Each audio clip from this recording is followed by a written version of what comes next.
Heidi ho, everyone. This has been done. Your AP Sensei, so to speak. Founder of Anarchic Press, a comic book company started in 1985.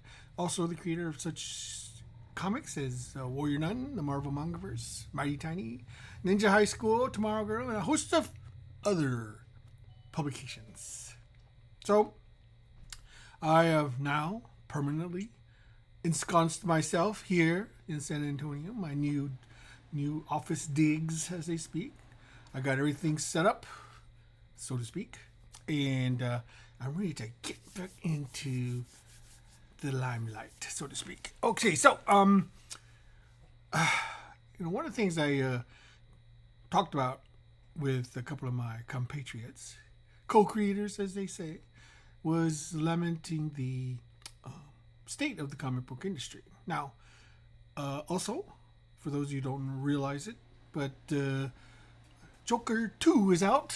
I have heard a lot of negative opinions on this movie, which is strange considering how well the first one did and what the reasoning is behind its failure. Now, that got me to thinking, because also when I was talking to my fellow creators, many of them who can't draw their comic, in which case they have to hire, an artist and colorist and a letterer to do all that stuff. Now, I am lucky enough that I can draw my own comics, but that's more or less than luck than just sheer tenacity, and a willingness to work at my craft until I got to the point where people will actually pay me to read the scribblings on pieces of paper that I happen to scrawl on, so to speak. I'm always trying. I'm really kind of past my. I'm really getting up there in the years, but I'm always still learning new things, and I'm always keeping up with the latest trends in comics, the latest artists that are coming around. One thing I like about Facebook is that, man, I get inundated with a lot of artwork from other creators, and I just love looking at them. It's just one of those things. But it got me thinking, because in the creative field, when you don't have the ability to actually create something yourself, you have to hire people to do it for you. And it got me thinking. Now, I'm in a sort of unique position in that I have been a publisher, I've been an editor, I've been a creator of my own work, I've been in the Hollywood, knowing the Hollywood Dream with Warrior Nun on Netflix. I have also worked on Hollywood films like Scanner Darkly. I was one of the animators. I've also have owned comic book stores, so I know the ins and outs of the industry. I know a lot of people in the industry, and I know what it's like, and I also know printers and people who make things. Now, it got me thinking that if you're hiring someone to do something for you, how much responsibility does that creator have really for the success and failure of that particular product?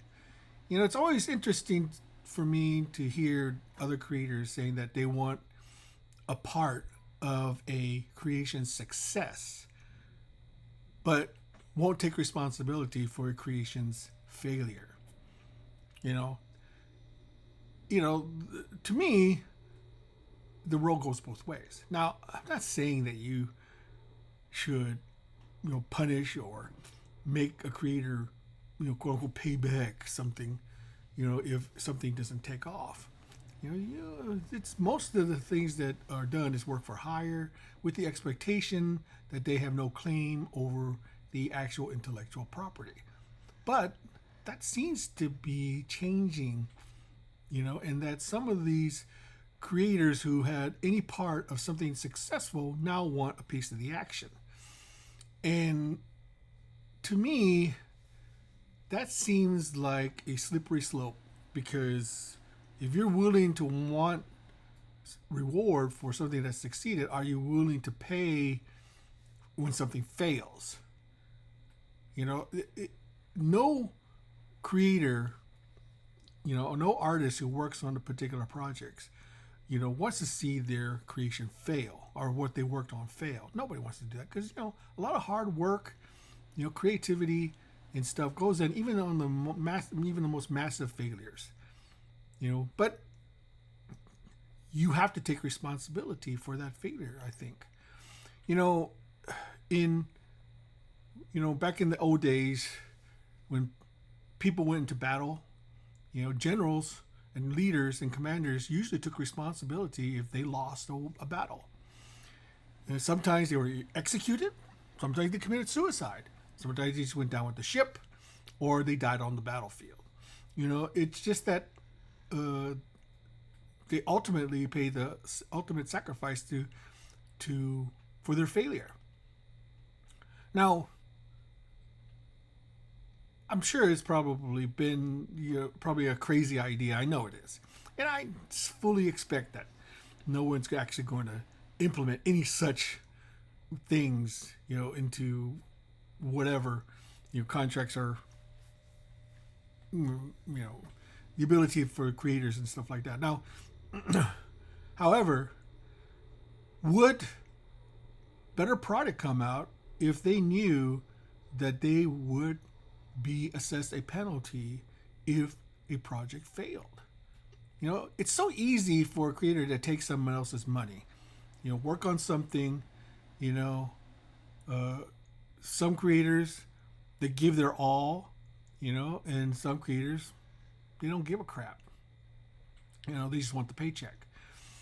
The trouble is, it's hard to separate who's really serious about wanting to make something the best there is and who is just doing it just to get, a paycheck out of it. Now, I'm not saying there's anything wrong with that. Sure, we all have to make a living, creators included, artists included. Yeah, sure.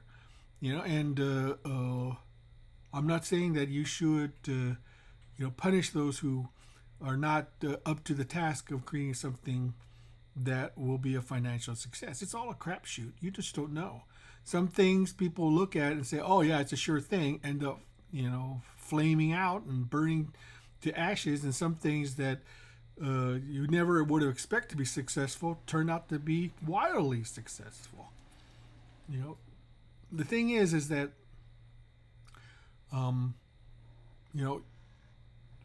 how much do creators take responsibility on the success and failure of certain things?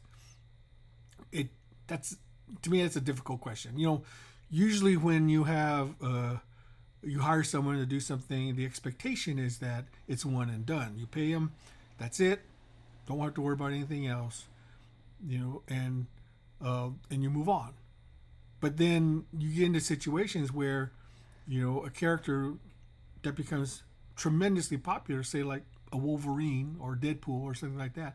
Now, I'm not sure what the deal is with those creations exactly, but I'm pretty sure Wolverine, when it was created, had no expectations of a success until much later down the line. I'm sure that all the people who worked on it, probably didn't expect that creation to become $1 billion character. Right now, some of them want to share in the creation, and some of them want, a piece of the pie. But had Wolverine been a tremendous, spectacular failure, would they still be willing to take responsibility for that character? Highly doubtful. So I just wanted to talk about basically the responsibility of success and failure, on projects based on what the people who hire people to work on those projects are. So anyway, it's just my random thought for the day. Until next time, this is Ben Dunn signing off.